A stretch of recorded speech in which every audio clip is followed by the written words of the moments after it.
Doctor صاحب جس طرح ہم نے پولیٹیکل انٹرفیرنس کی بات کی، اسی طرح ایک موروثیت کے حوالے سے بھی بات کی جاتی ہے، تو آپ پر بھی تنقید کی جا رہی ہے کہ آپ نے ایک حصہ جو ٹکٹس کا اپنے خاندان میں بانٹ دیا ہے، تو پھر یہ تو وہی موروثی سیاست نہ ہو گئی، بدلا کیا ہے آپ تو موروثی سیاست آپ کیا سمجھتے ہیں؟ موروثیت ہوتی کیا؟ اب عمران خان کا کوئی نہیں ہے تو میں کیا کروں؟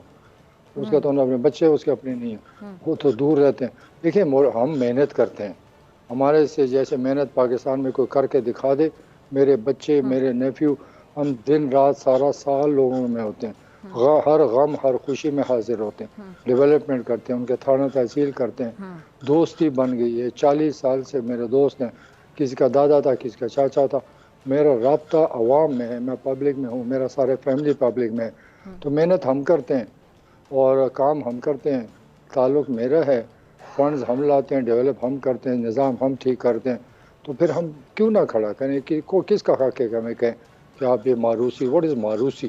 جو خدمت کرتے ہیں لوگوں کی وہی میدان میں آتے یعنی ہیں۔ آپ کی ایک گدھے بات کو تو ہم اس طرح سمجھ سکتے ہیں خٹک صاحب کہ آپ کہہ رہے ہیں کہ موروثی سیاست ٹھیک ہے، ہونی چاہیے، کوئی غلط بات نہیں، اس پہ تنقید نہیں ہونی چاہیے کہ جو دیکھو موروثی پر ووٹ نہیں دیتا، ووٹ دیتا آپ کی خدمت پر۔ اگر میرے بچے میرے رشتہ دار جو بھی ہیں وہ خدمت نہیں کریں گے ان کو ووٹ نہیں ملے گا، چاہے میں آسمان پہ چلا جاؤں۔ مطلب بات یہ ہوتا ہے آپ خدمت کریں گے، آپ 50 کھڑا کر دیں، کیونکہ خدمت ہم نہیں کرنی ہے نا، کسی اور کو کھڑا کریں گے وہ بھی ہمارے گلے میں پڑا رہتا ہے، اس کے لیے بھی ہم بھاگتے ہیں، اس کے لیے بھی ہم محنت کرتے ہیں، ان کی بھی سفارشیں یا کام ہم کراتے ہیں۔ تو جب ہمارے اپنے لوگ ہیں اپنے گھر کے اور بہتر سب سے زیادہ خدمت گار ہے، سب سے زیادہ پہنچ والے ہیں، سب سے زیادہ میں ان کی ہیلپ کر سکتا ہوں، تو میں کیوں کسی اور کے پیچھے جاؤں؟ یہ غلط فہمی لوگوں نے پہ ماروثی سیاست امریکہ میں بھی ہے، یورپ میں بھی ہے، انڈیا میں بھی ہے، کون سا ملک ہے جہاں پہ نہیں ہے؟ جس کا رشتہ دار کام کا ہوگا، جو بھاگنے والا آپ نے ہوگا۔ فرمایا کہ آپ کل سب سے میرے زیادہ اپنے گھر کے لوگوں کی ہیلپ کر سکتے ہیں سیاست میں اگر ان کو موقع ملتا ہے، اور موروثی سیاست بالکل ٹھیک ہے، یعنی باہر سے کوئی ہوتا ہے اس کی اس طرح ہیلپ نہیں کر سکتے، آپ یہ کہنا چاہ رہے ہیں؟ وہ اس لیے کہ میرے سے وہ دھوکہ نہیں کریں گے، میرے سے وہ جھوٹ نہیں بولیں گے، میرے لائن پہ چلیں گے، کس طرح لوگوں کو خوش رکھنا ہے، کس طرح خدمت کرنی ہے۔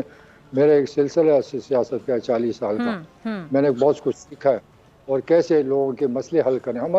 میری تو ساری زندگی گزری لوگوں کے مسئلے حل کر، میرا ذات تو ہے ہی کوئی نہیں، میں تو خدمت کے لیے اللہ نے پیدا کیا، میرے بچے اس کے لیے کام کرے، اور لوگ ہم پہ ٹرسٹ کرتے ہیں۔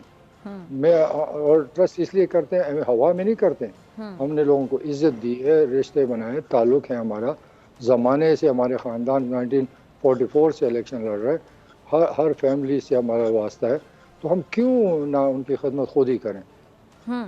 اچھا، آپ نے کہا ہے کہ آپ کسی جماعت سے اتحاد نہیں کریں گے، یہ صرف الیکشن سے پہلے کا فیصلہ ہے یا بعد میں بھی کسی اتحاد کی کوئی گنجائش موجود نہیں ہوگی خٹک صاحب؟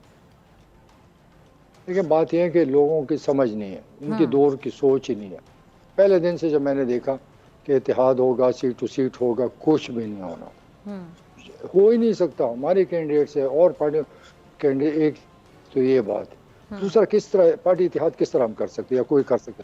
ہر ایک اپنا منشور ہے، ہم ایک جگہ پہ گالی دیں گے، ایک دفعہ صفت کریں گے، تو ہمارے تو اس کا مطلب ملک کے ساتھ دھوکہ ہے۔ اتحاد کرنا تو ایک چیٹنگ ہے۔ حکومت میں آ کے اتحاد ایسا ڈفرینٹ تھی، لیکن الیکشن کیمپین میں تو آپ کسی اور سوچے جاتے ہیں، اپنا منشور، اب میرا منشور اور ہوگا، کسی اور کا اور ہوگا، تو ہم کیسے ایک راستے پہ جا سکیں؟ تو یہ مجھے پہلے سے ہی پتا تھا۔ یعنی آپ کی نظر میں جو پارٹیاں آپس میں اتحاد کر رہی ہیں، ظاہری بات ہے دو پارٹیاں اگر ہوں گی تو ان کے منشور الگ ہوں گے، تو آپ کا کہنا ہے کہ وہ صحیح نہیں ہے؟ میرے نظر میں وہ دھوکہ ہے ملک کے ساتھ، جی وہ ملک کے ساتھ دھوکہ ہے، عوام کے ساتھ دھوکہ ہے، یعنی جو پارٹیاں آپس میں اتحاد کرتی ہیں، آپ کہہ رہے ہیں کہ ملک کے ساتھ دھوکہ ہے؟ الیکشن میں کس طرح میرا اپنا منشور ہے، میں ایک ضلع میں میرے ساتھ اتحاد ہوگا، میں وہاں اس کی بات کروں گا، صفت کروں گا، اگلے ضلع میں اس کی مخالفت کروں گا، تو یہ منافقت نہ ہوئی، یہ دھوکہ نہ ہوا؟ تو ہر کیا سادے الفاظ میں تو سامنے شیشے میں نظر آ رہا ہے کہ منافقت ہے، صرف سیٹ نکالنے کے لیے لوگوں کو دھوکہ دیا جا رہا ہے۔ سبسکرائب کریں اور بیل دبائیں تاکہ کوئی خبر رہ نہ جائے۔